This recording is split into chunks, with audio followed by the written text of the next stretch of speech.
अब बात करेंगे राजा रघुवंशी को लेकर। राजा रघुवंशी हत्याकांड के मामले में एक अपडेट सामने आई है। सोनम के खिलाफ रघुवंशी समाज में आक्रोश है। आरोपी सोनम रघुवंशी का जीते जी पिंडदान किया गया। दशाश्वमेध घाट पर रघुवंशी समाज की महिलाओं ने पिंडदान किया। सोनम रघुवंशी पर पति की हत्या का आरोप है। पिंडदान के बाद पोस्टर में आग लगाई गई है। ये बड़ी खबर निकलकर सामने आ रही है। कुछ तस्वीरें आपके स्क्रीन पर हैं। इन तस्वीरों में देख सकते हैं किस तरीके से रघुवंशी समाज में जो है आक्रोश देखने को मिला और जीते जी सोनम रघुवंशी का पिंडदान जो है वो किया गया। दशाश्वमेध घाट पर सोनम रघुवंशी का पिंडदान किया गया है। ये बड़ी खबर निकलकर सामने आ रही है और इस पूरे मामले को लेकर, पूरे हत्याकांड को लेकर लोगों में काफ़ी आक्रोश देखने को मिला। और रघुवंशी समाज को लेकर बात करें तो रघुवंशी जो समाज है वो भी खासा नाराज नजर आया। जिस तरीके से सोनम रघुवंशी ने अपने पति राजा रघुवंशी की हत्या कर दी थी। तो शिलांग में इस पूरी वारदात को सोनम ने अंजाम दिया अपने साथियों के साथ मिलकर, जिसको लेकर पुलिस की टीम भी लगातार जांच पड़ताल कर रही है। और दूसरी ओर इन तस्वीरों में देख सकते हैं आप किस तरीके से विरोध यहां पर जताया गया और सोनम रघुवंशी का जीते जी पिंडदान किया गया। तो रघुवंशी समाज के द्वारा ये पिंडदान किया गया है। रघुवंशी समाज की जो महिलाएं हैं उन्होंने सोनम रघुवंशी का पिंडदान कर दिया। ये तस्वीरों में देख सकते हैं आप किस तरीके से सोनम रघुवंशी का पिंडदान किया गया। रघुवंशी समाज की जो महिलाएं हैं वो काफ़ी ज़्यादा आक्रोशित नजर आईं और इन तस्वीरों में भी आप देख सकते हैं किस तरीके से सोनम रघुवंशी का पिंडदान किया गया है। रघुवंशी समाज की महिलाओं में ये पूरा आक्रोश देखने को मिला। आक्रोशित रघुवंशी समाज की महिलाओं ने सोनम रघुवंशी का पिंडदान किया। ये तस्वीरें स्क्रीन पर आपके इन तस्वीरों में देख सकते हैं। पिंडदान के दौरान की तस्वीरें हैं जब सोनम रघुवंशी का पिंडदान किया गया।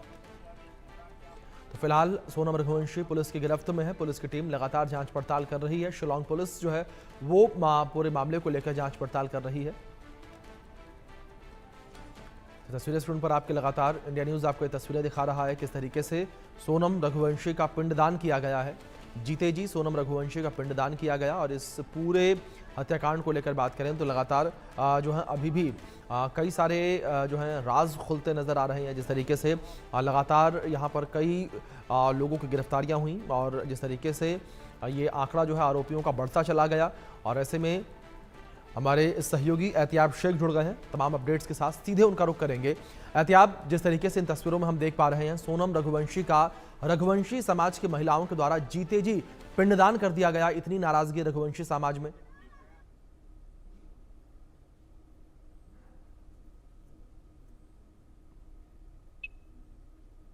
एहतियाब, आप तक आवाज पहुंच पा रही है मेरी? जी जी, अब मैं सुन पा रहा हूं आपको। जी।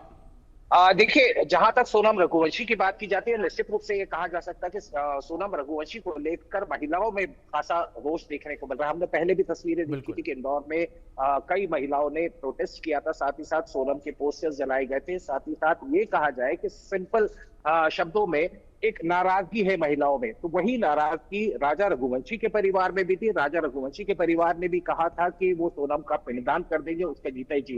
हालांकि वाराणसी से जो ये महिलाएं हैं, इन्होंने अपना रोष प्रकट करते हुए सोनम का जीते जी पिंडदान कर दिया। घाट पर जाकर पिंडदान किया। पूरे विधि विधान के रूप से प्रतीकात्मक रूप से पिंडदान किया गया है। और साफ तौर के ऊपर यह जाहिर होता है कि जो गुस्सा है सोनम के जिस करतूत पर, वो कहीं ना कहीं अब लोगों के एक्शन से नजर आ रहा है, लोगों की नाराजगी के रूप में नजर आ रहा है। और साथ ही साथ सबसे इंपॉर्टेंट फैक्टर ये आ जाता है कि इस पूरे मामले में महिलाएं भी कहीं ना कहीं इस कांड में राजा रघुवंशी के परिवार के साथ खड़ी होती नजर आ रही है। तो वही जस्टिस फॉर राजा का जो एक मुहिम लगातार चल रही थी, वो कहीं ना कहीं ये कहा जाए कि अब तेजी पकड़ती जा रही है। और निश्चित रूप से ये कहा जा सकता है कि इस पूरे मामले में अब जो रोष हमने वाराणसी में देखा, उसी तरह का रोष राजा के परिवार ने भी दिखाया था। अब यहां भी कहा जा रहा है कि राजा का परिवार सोनम का विधि विधान के साथ में जीते जी पिंडदान करेगा। जी एहतियाब, दूसरी ओर अगर बात करें जिस तरीके से सोनम रघुवंशी केस को लेकर लगातार इस पूरे केस में हर दिन नए नए खुलासे होते नजर आ रहे हैं। फिलहाल पूरे मामले को लेकर बात की जाए तो क्या कुछ अपडेट्स फिलहाल मिल पाई हैं? क्योंकि जिस तरीके से कई सारी गिरफ्तारियां अभी हाल फिलहाल भी हुई, उसके बाद उन्हें कोर्ट में पेश किया गया आरोपियों को। देखिए, कुल 8 आरोपी इस पूरे मामले में अब तक गिरफ्तार हो चुके हैं, जिसमें से सोनम और राज कुशवाहा को छोड़ दिया जाए तो सभी आरोपियों को जेल भेजा जा चुका है। जुडिशरी कस्टडी में रखा गया है। आज सोनम और राज की पेशी शिलांग की कोर्ट में होनी है। इंतजार इसी बात का है कि पुलिस आगे उनकी रिमांड लेती है या उन्हें जुडिशियल कस्टडी में भेजा जाता है। और साफ तौर के ऊपर मेघालय पुलिस की तरफ की बात की जाती है तो मेघालय पुलिस की तरफ से साफ किया जा चुका है कि जितने भी हार्डकोर एविडेंसेस हैं वो सभी इकट्ठा किए जा चुके हैं। पुलिस ने इस बात का दावा भी किया है कि 90 दिन के अंदर वो चार्जशीट इस पूरे मामले के अंदर पेश कर देंगे और इस केस से रिलेटेड जितने भी तथ्य हैं, जितने भी सबूत हैं, वो अब पुलिस के पास में मौजूद हैं। जी एहतियाब, दूसरी ओर यहाँ पर बात की जाए जिस तरीके से राजा रघुवंशी के परिवार को लेकर, तो राजा रघुवंशी के भाई का एक बयान सामने आया था जो काफ़ी ज़्यादा सुर्खियों में रहा था। और अगर बात सोशल मीडिया को लेकर करें तो सोशल मीडिया पर भी काफ़ी वायरल हुआ था, जिसमें वो ये कहते नजर आए थे कि आरोपियों का सीधे एनकाउंटर कर देना चाहिए। ये परिवार की तरफ से रिएक्शन लगातार आ रहे थे क्योंकि गुस्सा था, नाराजगी थी और कहीं ना कहीं हताशा इस बात की थी कि वो इस सवाल का जवाब ढूंढना चाहते थे कि आखिर सोनम ने राजा को क्यों मारा। अब भी परिवार की तरफ से यही सवाल है और ये कहा जाए कि पूरा देश भी ये जानना चाहता है कि आखिर ये हत्याकांड को अंजाम क्यों दिया गया था। निश्चित रूप से ये पूरे मामले को लेकर जहां परिवार एक तरफ अपनी बातें रखता है, रोष में कई सारी बातें परिवार की तरफ से आई थी, कई सारे सवाल खड़े किए गए थे, लेकिन अब भी परिवार एक बात के ऊपर अड़ा है। वो चाहते हैं कि सोनम और राज का नार्को टेस्ट होना चाहिए ताकि इस हत्याकांड के पीछे के जो राज हैं वो भी अब दुनिया के सामने आ जाए। बिल्कुल। फिलहाल बहुत शुक्रिया एहतियाब आपका जुड़ने के लिए और इन तमाम